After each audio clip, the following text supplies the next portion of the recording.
I'm Mark Gagan, and you're listening to the Voice of Insurance podcast, produced in association with Advantage Go, enabling an enterprise view of exposure. Today's guest is someone I have known for almost 30 years. That's because I used to broker business to him back in the 1990s when I was working in the London market. Back then, he was making a name for himself as a lead market in the international casualty class at UK composite Eagle Star.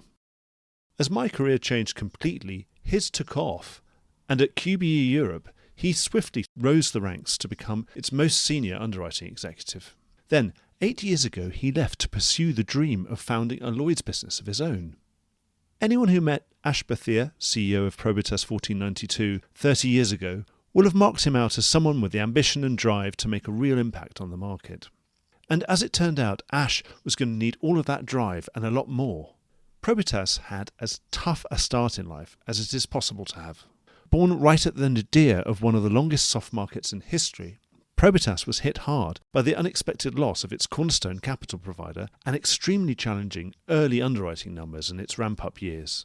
Almost all of its peers folded or were actively shuttered by Lloyd's itself in its recent remediation phase.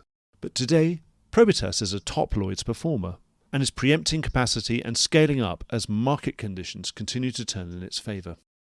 Interviewing Ash was just like broking to him all those years ago. He hasn't changed much. He's still smart, sharp and direct with great charm. And he's a great trader, problem solver and deal maker in the classic Lloyd's entrepreneurial tradition. The difference is that to those skills you can now add maturity, humility and the wisdom that comes from starting and running a business of his own. These days, Ash has one hell of a story to tell. I'm just grateful that he let me be the first one to get it out of him. Enjoy the podcast. Hi, I'm Rick J. Lindsay, Chairman and CEO of Claims Direct Access, otherwise known as CDA. We all read about the claims nightmares in the United States of America, social inflation, nuclear verdicts, and the sky is falling. Hardly a day goes by without the news of reserve strengthening at major carriers. However, it's not all bad news. In the United States of America, we have the best legal system in the world, which allows you to fight frivolous claims and litigation and come out on top. In this kind of environment, you must get smarter about how you handle your claims and who your partners are. You have to move fast and be robust. CDA has been handling claims for over 40 years nationwide and has a team of 46 claims professionals, including 12 highly skilled attorneys and litigators. We have handled cases for major Lloyd's syndicates since 1994, as well as U.S.-based major carriers, and have closed over 70,000 claims since 1994 nationwide. Not settling frivolous litigations is a must. CDA Claims Service means going the extra mile, handling claims quickly and vigorously with a proactive approach. Why not get in contact now to see how CDA can do the same amazing work for you and your partners that they do for me every day? Visit www.claimsdirectaccess.com today. Ash, I think of all the people that I've broke to in my early career, I think you're now officially the most successful entrepreneur amongst them. And there have been some quite good people I've broke to over the years. You did what I think everyone thought you would always go and do. You built yourself a top quartile Lloyd's business. Now you've done that. It's been a long struggle. Do you think the effort has been worth it? I remember you broking to me back in early 90s, I think it was, when you were Gilligan Rahal. So yeah, we go back a long way. And at the time, I was with the company market. I didn't really understand how Lloyd's actually operates, but it's been amazing. To me, Lloyd's is an amazing, strong global brand, and it's a much sought after franchise. I really believe that. And therefore, I'm really delighted, notwithstanding all the time and effort it takes to build a Lloyd's business, and it takes a hell of effort, especially starting from nothing. I think is very, very rewarding. I think it's very satisfying. I think especially for Probitas, we started at a very challenging time when the market was at its knees, end of 2015. To find even one piece of business as a new carrier with limited capacity, it was really, really difficult. If I look back and look at all these people who've started in Lloyd's as a new business since 2011, I think hardly anyone has actually still made the grade. So what I'm pleased about is that notwithstanding all these challenges that Probitas has actually come through, and I really hope that Lloyd's sees us as an example of what can be done, that you can be successful. I think if you have the right mindset, you have the right discipline, then I think you can create a really positive business with the Lloyd's franchise, with the Lloyd's brand, with the Lloyd's capital structure. It's got so many positive advantages, all the licenses which are available to you as a Lloyd's business. So I think, to me, it's been fantastic that Probitas has come through. And from the very beginning, we wanted to have our own identity as a business. We didn't want to be a Me Too business in Lloyd's. We were more defined by the things we said we wouldn't do than the things we would do. So what we said is we're not going to be US. And if you look at Lloyd's, about 45% of the Lloyd's business is US. We said our focus is not going to be in writing binding authorities. And if you look at Lloyd's, 40% of the business is binding authorities.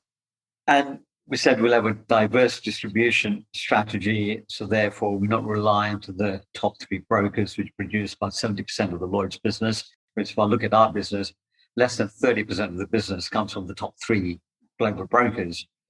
And then the other big thing for me was building the analytics capability. So when we hired a chief pricing officer, literally day one, it was like, hang on, a chief pricing officer actually sits with a managing agency, not with a syndicate. Well, actually, our chief pricing officer sat with the syndicate. So building that capability, strong analytics and actuarial capability, and a data warehouse where we can get data on demand. I think all those things have really been instrumental, in my view, in allowing us to take this journey and go through all the hard yards and then come out of it and hopefully now have a strong base and a foundation from which we can build on to deliver a combined ratio 2020 of 85.6%, which is the best performing syndicate in Lloyd's other than the nuclear syndicate. Thank God. They are the best performing still. Otherwise, they'll be Armageddon. It's incredibly satisfying and very rewarding. And it's only because of Lloyd's that we've been able to do that. So we're very grateful to have that Lloyd's franchise still available. I suppose as a startup, all those costs are front loaded. So your first 3 years results always look pretty dreadful. That is true. I think it's a combination of things, isn't it? I think timing is one thing. So again, starting in a very soft market, very hard to build business. I think getting the right people in and you've got to invest properly. If you get corners on that, then you can never build those foundations. And yes, there's a massive expense drain, particularly for the first 2 years. It really is not possible to make money. So you have to be patient. And your capital providers have to be patient along with you. And Lloyd's have to be patient with you as well. So you've got to make sure that you're communicating why the performance and why the challenges, which there are many, means that you've got to give yourself a bit of time and everybody else has to give you a bit of time to allow you to get through that initial phase. And then they can see the real value of what you're building. So you're absolutely right. Any new business, it's difficult. But I think Lloyd's environment, it's even more difficult because it's an annual venture and you have to reload your capital annually as well. And that's challenging. People have to believe absolutely what you're doing and your story. And they've got to not only believe what you're saying, but actually see what you're doing to see that there is a roadmap to actually success somewhere in the future. And that's a real challenge for a lot of people in Lloyd's. So you've come through all the hard stuff. And of course, you say about capital providers because you had to change capital providers early on, which I think was obviously not going to be in your original plan. So congratulations on having navigated that.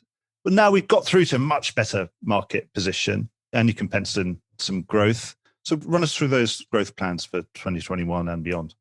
One of the key things we set out from day one is let's focus on classes of business where we believe that we have expertise and the knowledge to actually build those.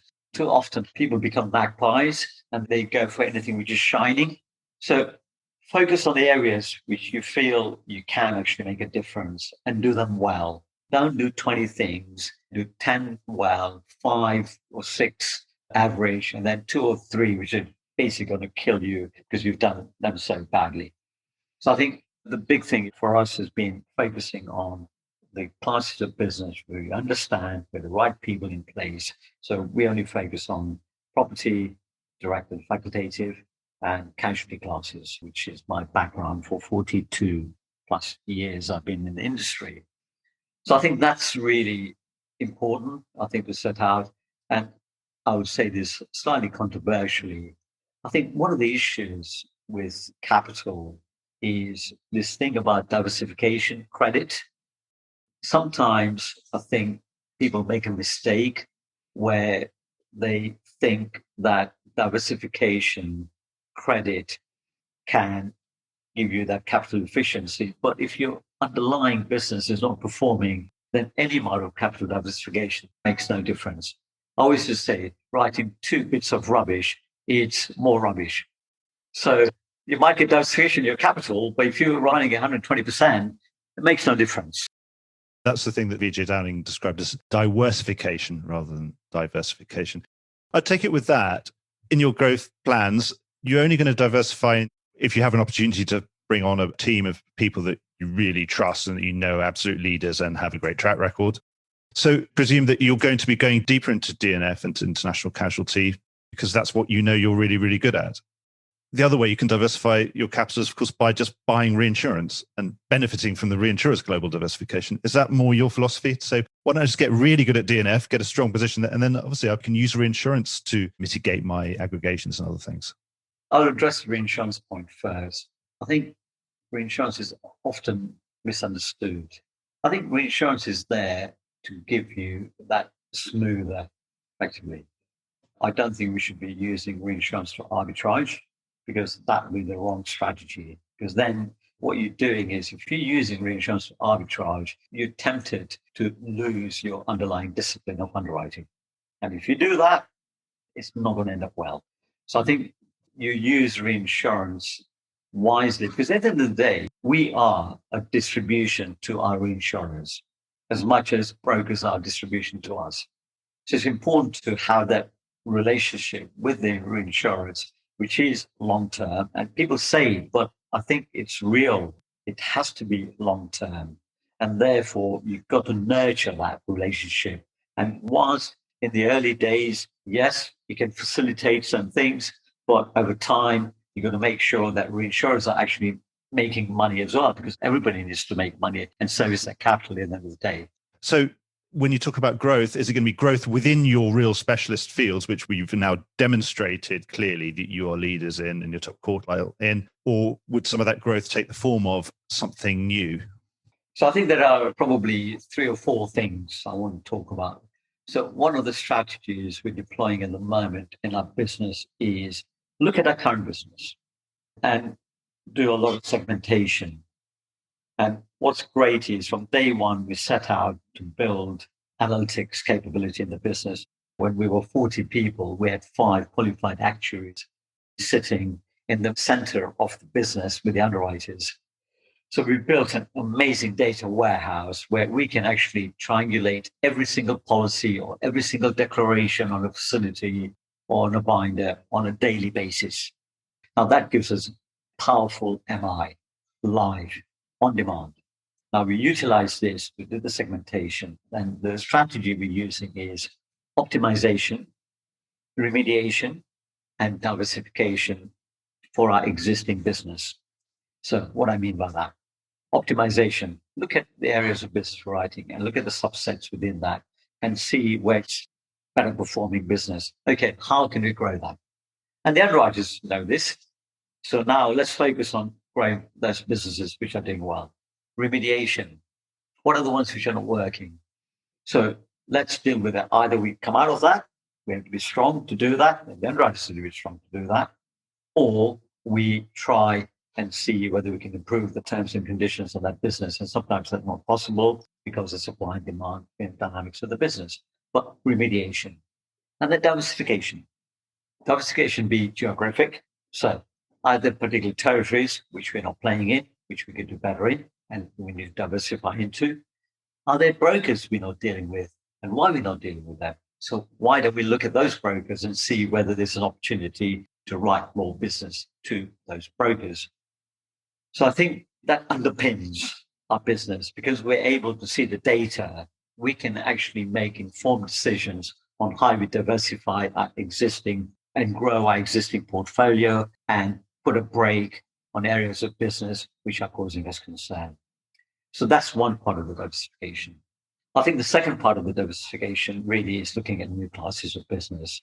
Whilst we've focused on the areas I've mentioned, I can see some real opportunities in a couple of new areas of business going forward where there's increasing demand, but a reducing supply. Perfect. That's where we want to be. And a specialist. That's another corollary. So I look at cyber. There's been a big dislocation and there's more to come. But it's an area, if we're going to be a 21st century business, cyber has to be an important part of our strategy going forward and will be. That's an area we're doing a lot of research in at the moment to look at all the dynamics of the market, look at the dynamics of exposure. There's going to be a growing demand, particularly in the area. And we want to be here now to be able to provide solutions to our clients and our brokers. So that's an area we are going to explore and probably do something over the next 12 months. And the other one is the international casualty treaty business. We don't write that currently. Again, with all the adverse back-year developments happening, a lot of ill-disciplined underwriting, both in the front end and on the reinsurance side, I have to say, that's an opportunity. So that's something else we're exploring. So you're absolutely right. Let's identify the areas where supply and demand is in the right way, where we think we can actually make a difference and provide solutions, and we can create a long-term profitable business in that area. Those are two areas we're currently exploring. In that international casualty treaty, am I right in assuming that would more like to be quota share, where you pick up a really good local partner somewhere around the world in a market that's now dislocated because all the big international players are not playing anymore, and you can support them? Absolutely right. So fewer clients with deeper relationships, I think, is the way to go, where we can provide a solution in a market which is moving in the right direction. And then on the back of that, we can also provide the facultative solutions as well. So it's fully integrated, but with a fewer clients, but deeper relationships is the way I see it for us. What you said about technology was interesting, about having a big data pool, data lake, right from day one. That was what you set out. Often bigger companies seem to see technology as a big sort of hammer that they can use to batter smaller businesses with. So how do you go about, as a smaller player, competing with bigger firms in that application of technology?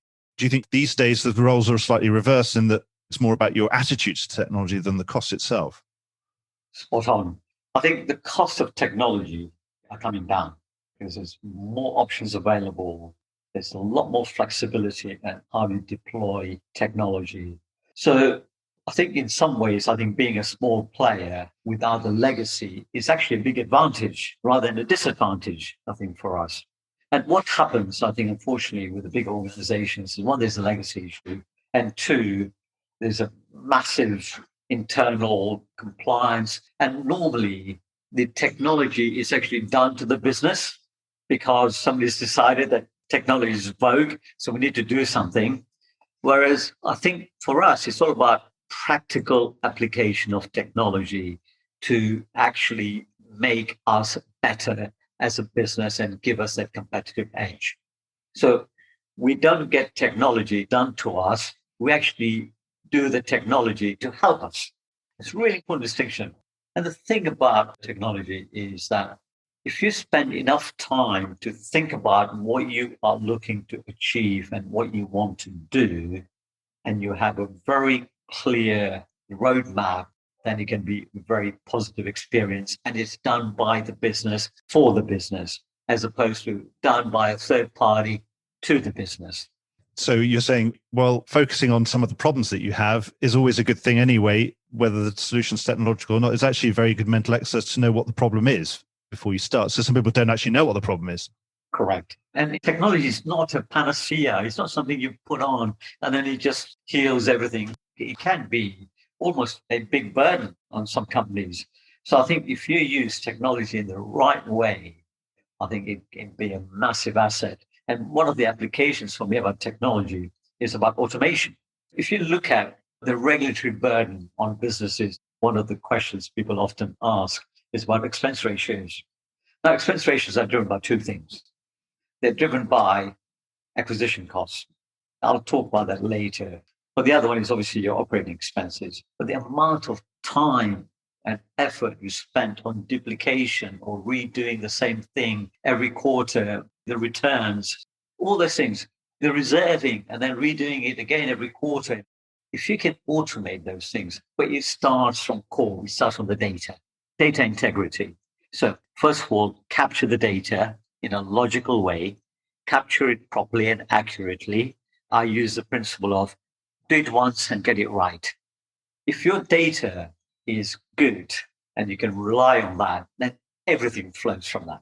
Then you can do so many things. And then you can use technology to automate all the processes. So all the returns should be automated. Your finance team and your reserving team and your underwriters should be spending time actually challenging the data and actually looking at the insights which are coming out from the information, as opposed to turning the handle and trying to just do the same old thing again differently every time you have to do something. So I think technology used in the right way, and that's one of the big things we're driving at the moment. And when I look at the people we've hired in the business, we've hired 20 people in the last 12 months. So we've gone from about 40 to 62 people. And the key criteria for hiring people for me, one is the 3 A's, which is one, people who've got ambition, aptitude, and really, really important attitude, which goes back to culture I'll talk about later, maybe.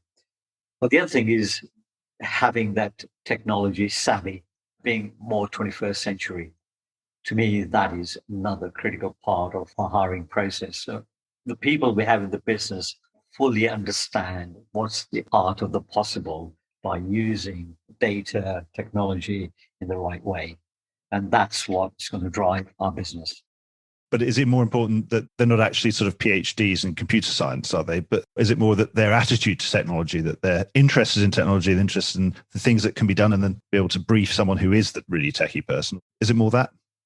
Yeah, it is the practical application of the technology which is available rather than a theoretical perception of technology. That's where people go wrong. Ash, it's interesting. We're talking about expenses. Over the years that I've been covering the London and the international markets, there's always seems to be a received wisdom that there was a kind of ticket entry price to starting a business at Lloyd's, and there was an optimal size, or at least a barrier size that you need to get over, a hurdle size. You had to get over to be able to perform well, just so that you could absorb all the minimum ticket price expenses that you had to set up a business at Lloyd's. Do you think you've kind of disproved that? And in many ways, actually, we have had analysis that has disproved that over the years. And of course, you always look at outliers like Miko, for example, who've been consistently profitable for as long as anyone can remember. And again, not pushed over £100 million GWP. Do you still aspiring to getting to a size which over the years has gone from sort of 100 million to 250 million, or if you depends who you talk to? Or do you think that's nonsense in the end? I don't think it's nonsense. I think scale is important, no question, but quality is paramount. Really, really important. You build quality, build the foundations, scale will come. Go the other way. You build scale before thinking about quality, you're doomed to failure, in my opinion. Foundations, data, analytics, underwriting discipline, performance management in the business, clear strategy in what you want to write, how you want to write it, clear distribution strategy. I think you get those foundations right, then you can actually make money as a small business, and then you can build scale on the back of that. So for me, it's build scale and diversify. I talk about group diversification, both generically within the business, but also a couple of new classes, but doing it properly, doing it in a very disciplined way. We can certainly do that. And that way we can grow and diversify, but maintaining all the foundations and the culture we have in the business and not losing that. Once you've got that and it's embedded in the business, you have to work at it and you've got to make sure that never kind of goes away. Once you do that, you can scale up. And then when you scale up, you have an amazing business. That's how we see our journey. So we're now 170 odd million of business for this year. We had a 20% preemption Lloyd's granted us, which we're very, very happy about. And for 2021, we are just about to apply for a mid-year preemption because of the pricing we're getting, particularly on casualty lines. And therefore, we'll start now growing and we'll start diversifying. But we have these underlying foundations of our business, which will allow us to then grow even more profitably going forward and more successfully than if we'd gone the other way and started just writing business for the hell of it. I don't think we would have been around, actually. I think actually you're right. Given the cull of fledgling businesses at Lloyd's in the last couple of years, I think that you'd be absolutely right. Obviously, we're talking about expenses. I think everyone would agree that Lloyd's as an aggregate has an expense problem. And of course, that's been very well documented right from the top. You're getting your house in order on applying technology to make sure you don't waste anything on the admin expense ratio. But you already mentioned about the acquisition cost ratio. Obviously, we're a broker market. You deal with brokers every day. So you're sort of saying it's their fault? Are they exploiting London in some way? What do you think they could be doing? Obviously, they're also going to be beneficiaries of a lot of the reforms that are happening and lack of rekeying and straight-through processing and other things. Do you think that the best brokers will bring that acquisition costs down as their own frictional costs come down? I think it's a fair game at the end of the day in business, right? Grown-up businesses, grown-up underwriters, grown-up brokers. It's a commercial relationship. And it's up to you to work out what's best for you and the brokers to work out what's best for them. There's always going to be that little adversarial relationship whereby brokers want the highest commission and underwriters want to get the lowest commission. Who blinks first kind of thing. But it's not just that straightforward, in my opinion. Brokers are our lifeblood at the end of the day. With other brokers, and we don't do any B2C business. We are a B2B business with our brokers. There are ways and means of dealing with that. We don't do pay to play, for example, because we just don't think that's the right thing to do. But we also want to see how can we align ourselves with partners who actually value what we're doing rather than just value our capacity. Because if they only value your capacity, they will go to people who are going to give them probably the highest amount of brokerage possibly and the best solution.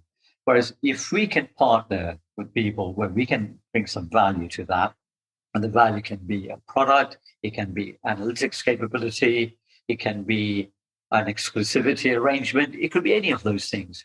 So 70% of our business comes from either the second tier brokers or independent brokers, because we now have a much better negotiating platform because we are bringing some value to the business. So I think you're right in a way. If you look at Lloyd's model, you've got to work out from a wholesale perspective, what is the value being added by brokers? And a lot of brokers add a lot of value, but some brokers don't add any value, in which case you don't deal with that. It's your choice at the end of the day as an underwriter. But you've got to have that in your psyche and a culture to be able to differentiate. Unfortunately, it doesn't happen to me that well sometimes. And then I look at binder business particularly. And I think from when I left QBE, when I came back 3 years later and subsequent to that, the proliferation of MGU binder business was just unbelievable. Now, there's some fantastic MGAs out in the market, but there's some pretty average ones. If you're going to pay away 35 points commission, you got to get value for that. And a lot of the time, we just don't see that value. So if you look at how much binder business we write, it's very, very limited because we just cannot make the acquisition cost work. So whilst you can improve your operational cost by 2 or 3 points, and our target is to get below 10% operational cost, and I think we can absolutely do that with technology and the culture we have in the business. But then you've got to focus on your acquisition costs. Now, you can deal with it in a couple of ways. One, you deal with the wholesale market and you've got to pick your spots and what you do. But also, you've got to establish some relationships locally to the origination of the business. So therefore, when you access that business, there's complete transparency in the value chain. Then you know what you're paying for. And sometimes you pay more, but you're getting value. But a lot of the time, you pay a lot less because that's the value. And the next corollary to that, one of the things which we have developed is really a quote to bind platform. And we've done it proprietary in-house. open source. We haven't hired a third-party IT contractor to tell us what should be. It's done by the business. Now, technology is agnostic in terms of you can apply it globally. So we've got this model which we've built. We've already used it for one broker in one of the UK regional places, somewhere in the northwest. They're not Lloyd's broker, but they can access us directly because we've set up our own Lloyd's broker as well at the same time. And we're using technology now, a quote to bind system to transact with that. Now we're developing that. And we can use that anywhere. We can go to Australia and work with a retail broker. We can go to Canada and work with a retail broker. And therefore, we're creating more value, not just for the broker, originating broker, but also for the clients, because, they're getting something now out of all these things as well. So I think as a business, especially a 21st century business, you've got to have a broader distribution strategy than just waiting at the box for the business to come to you. You've got to be more proactive in reaching out and getting that business and then negotiating, because the acquisition costs make a big difference. Whilst the operating expenses can make 2 or 3 points difference, acquisition costs can make 5 to 10 points difference. And how do your wholesale brokers feel about that? The ones that used to broker that business from your regional partner, who would have been the Lloyd's broker on that, who presumably weren't adding a huge amount of value. How do they feel about you cutting them out there? That's a really good point. And we're very open about this thing. At the end of the day, we're very transparent about what we're doing. So we won't go out and eat other people's lunch, our brokers' lunch, because why would we do that? We look at new things, new opportunities, which are not coming into London. So that's the key. And in a way, we create a bit of an excitement around the fact that, we've reached out and done something. And the result of that, if we talk about geographical thing, people actually send more business into Lloyd's because Lloyd's has provided a solution, which is something a bit different. I don't see it as a threat to the broker. I see it as very much complementary to the broker, but also, most importantly, it's making sure that Lloyd's franchise globally still stays relevant. That's a key thing for me. And if we provide these kind of innovative things and we reach out and we're more proactive, all it does is increases the value of Lloyd's franchise and the brand of Lloyd's. We don't have any other platform. We can't write business on company paper like a lot of the larger managing agencies can do. It becomes difficult to write business in Lloyd's. We don't have that. We are completely aligned with Lloyd's. And how's that experience been of when you get into the business of distribution? Of course, you are investing. You're incurring those costs yourself where the broker would have done them. What's the experience been like? Well, in a way, you're just investing in your IP, right? Not actually cash. It'd be like technology. It's the same thing. It's not about how much money you spend. It's how you spend it and what's the value you get out of that. So traveling, meeting, talking, yeah, it costs a little bit, but it doesn't cost that much. But the value you get out of that far outweighs what you're spending. It's more the sort of investment in headspace or time. Yeah, both those things. Absolutely right. Yeah. On the acquisition cost side, obviously, I've been a broker, and when you're in a competition, you sort of sit there and maybe net down your commission down to the minimum respectable margin that you feel you can do to win the account and to be able to service that account and still make a profit. We've had so much consolidation, big brokers, small brokers, roll-ups, all sorts of things. What you alluded to earlier was that there is that competitive pressure. It's a commercial market. Of course, brokers know that if it's a competitive market, they can't jack up commissions because they won't win the business. The gross premium will be too high. So at the moment, what do you feel in terms of that competitive landscape and also being a smaller player? Do you think it's competitive enough to make the market sort itself out on acquisition costs, or is something else at play? Things always sort themselves out at the end of the day, right? You get consolidation. That happens in every industry.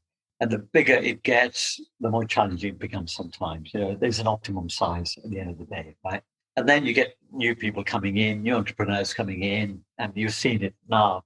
And you also see the next tier of brokers are now ramping up, and reinsurance is a great example of that.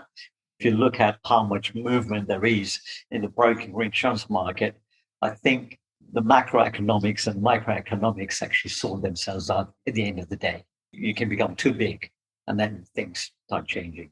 So that's just market dynamics.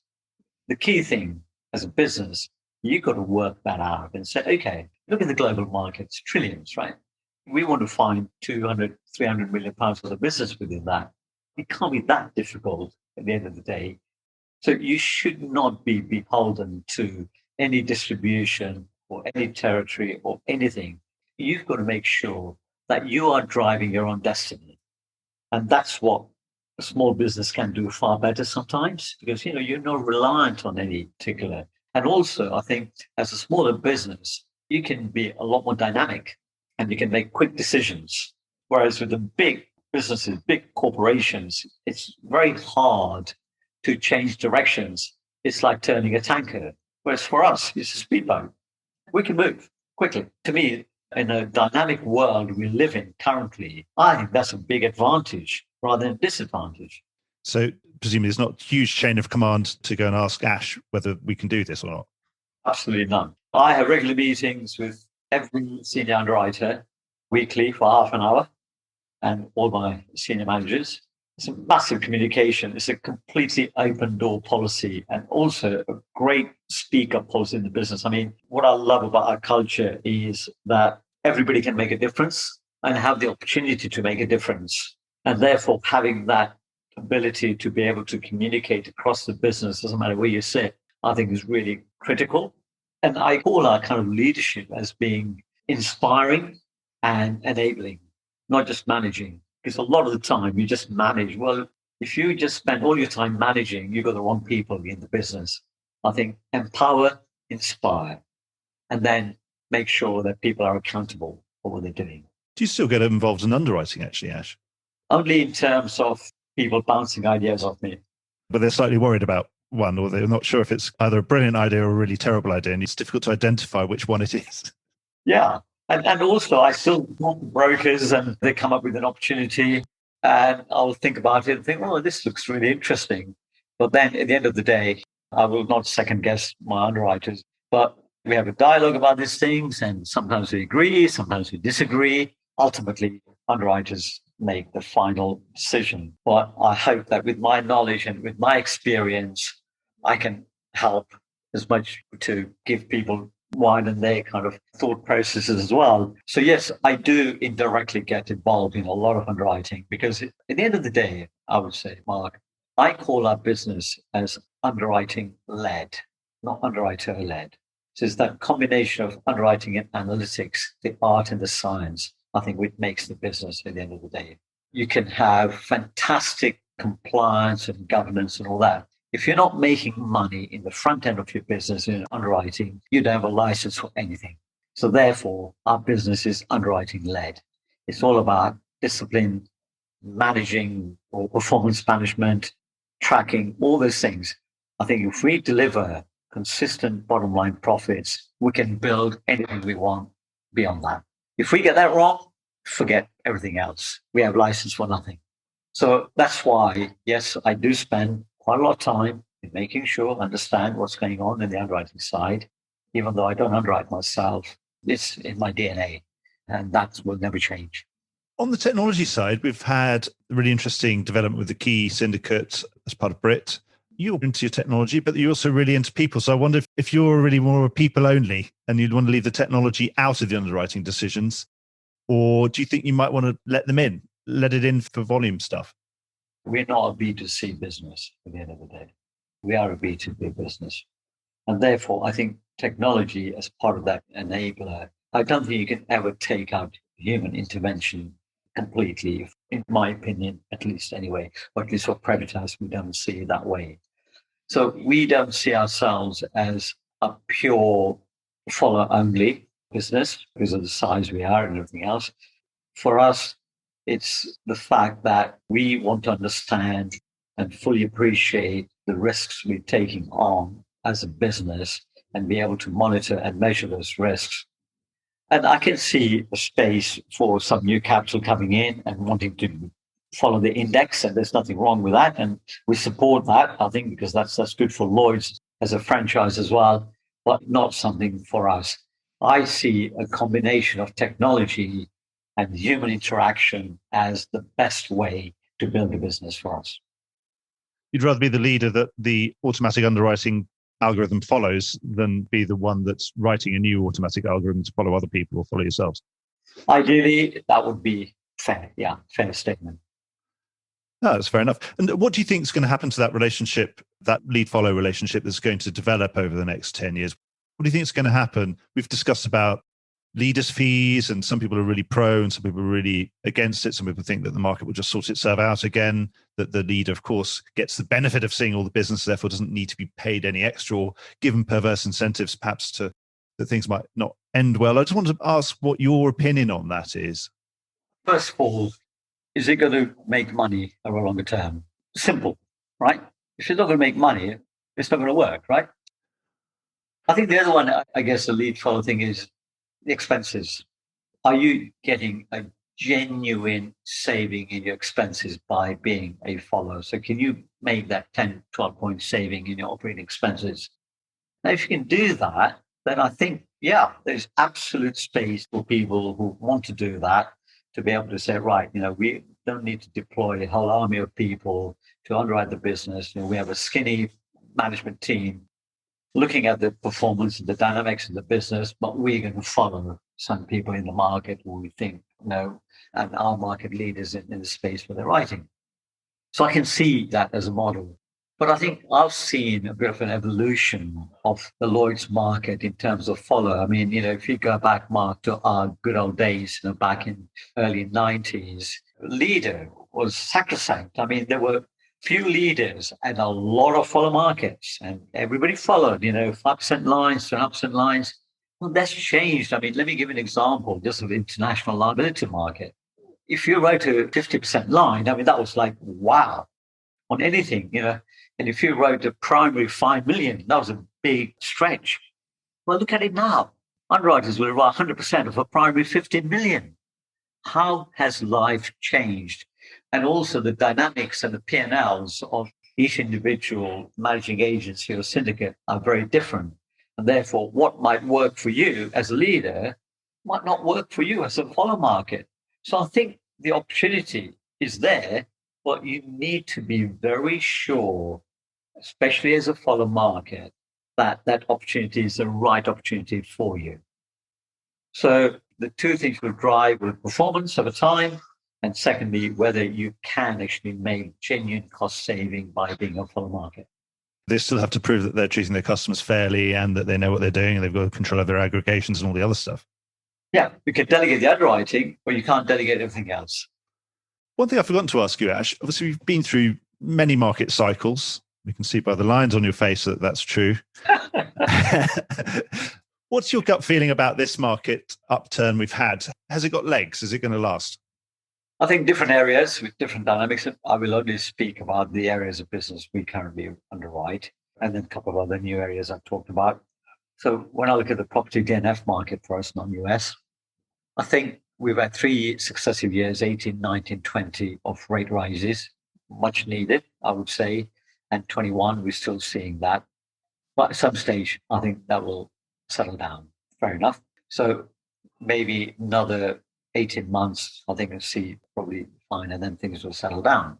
On the casualty classes, I think it's a very different story. I still think there's a lot of adverse development to come through the back years because of the ill-disciplined underwriting, which has gone on for too many years.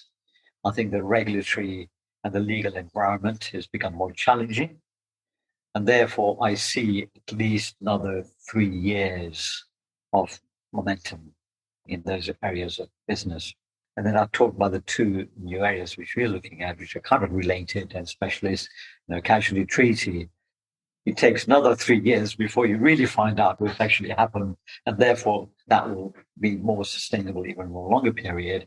And cyber, because people have written a lot of cyber business, which only over the last 12 months, that some of the real exposures from cyber are becoming more apparent. And therefore, that's a market which will evolve. And I see maybe another 3+ year opportunity in that market.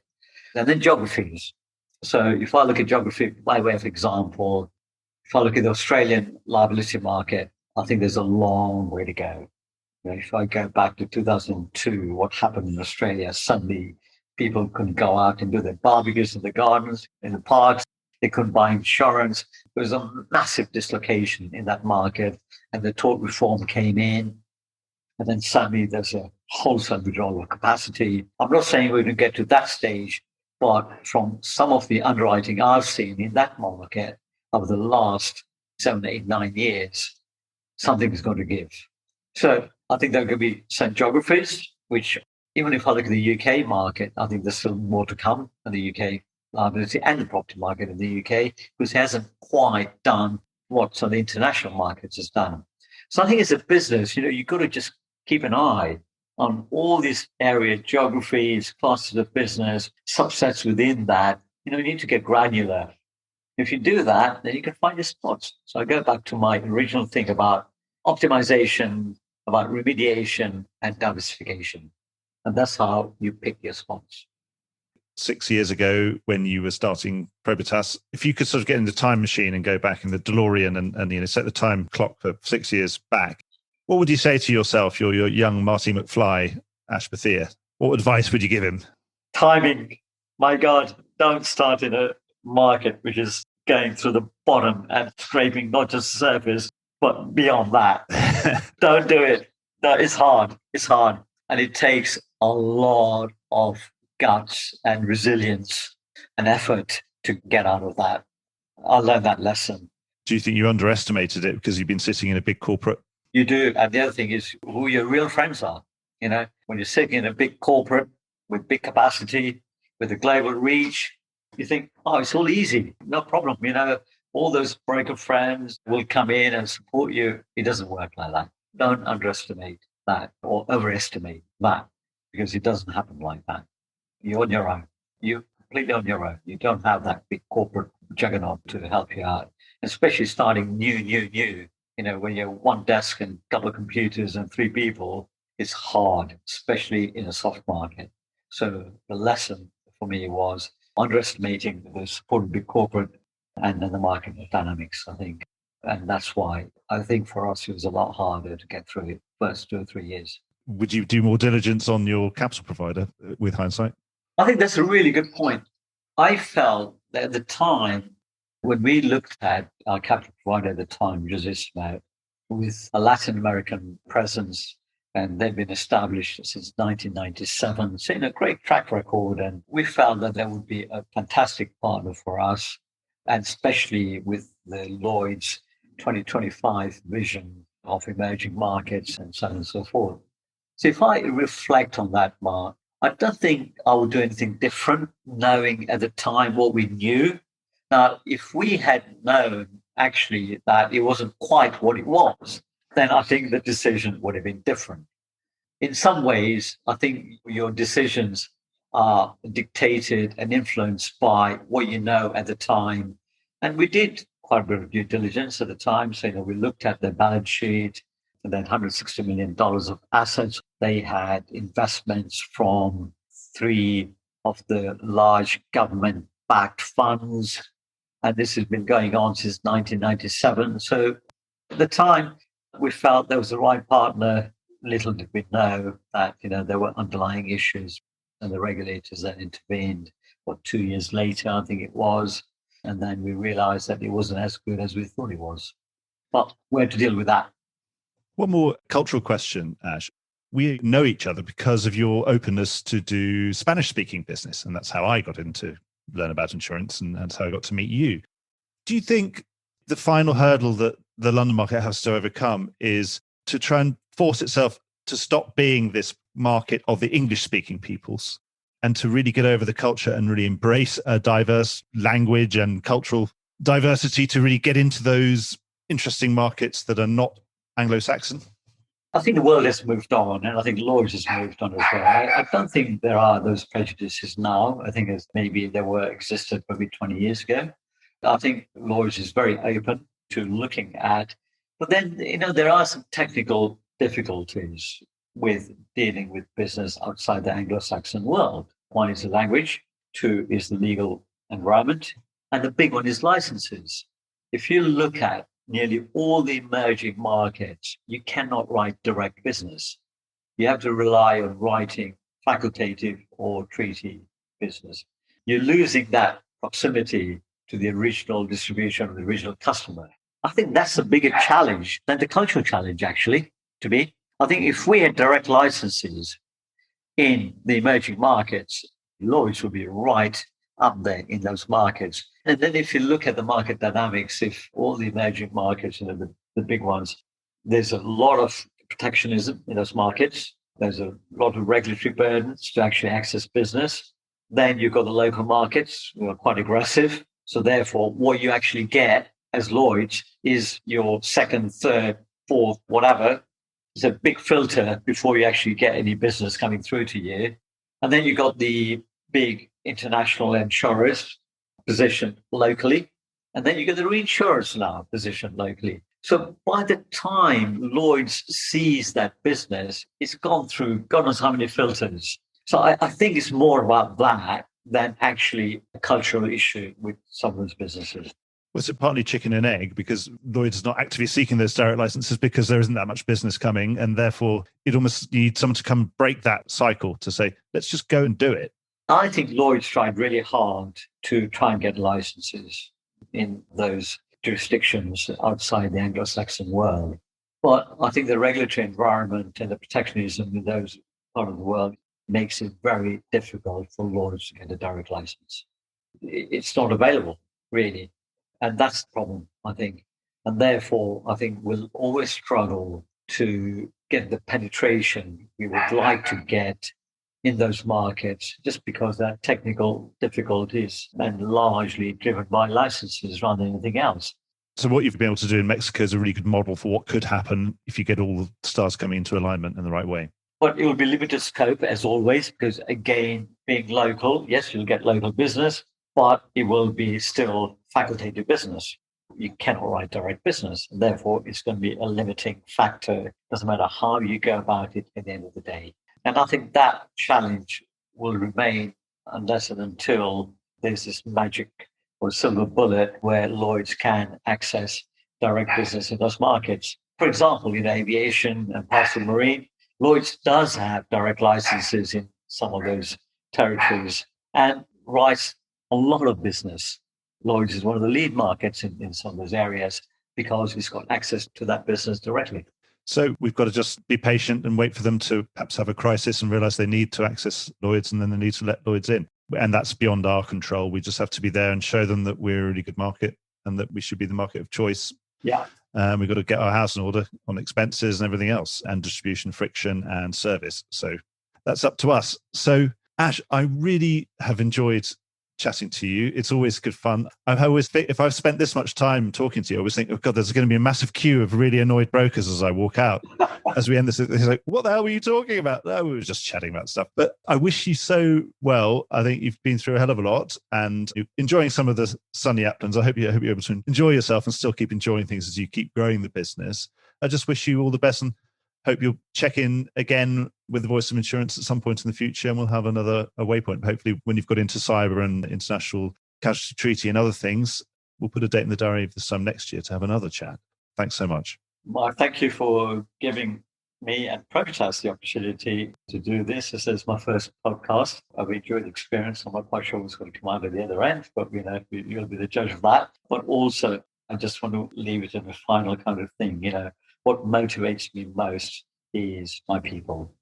And that is what keeps me going. I think people define the business and the culture defines the business. So my last thoughts would be that it's the quality and the people Probitas has which really keeps me going as a person.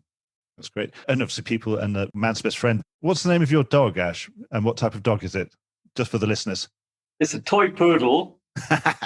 And his name is Kylo. Well, good luck to you and to Kylo. And obviously, you're nobody's poodle, Ash. Thank you, Mark. Bye.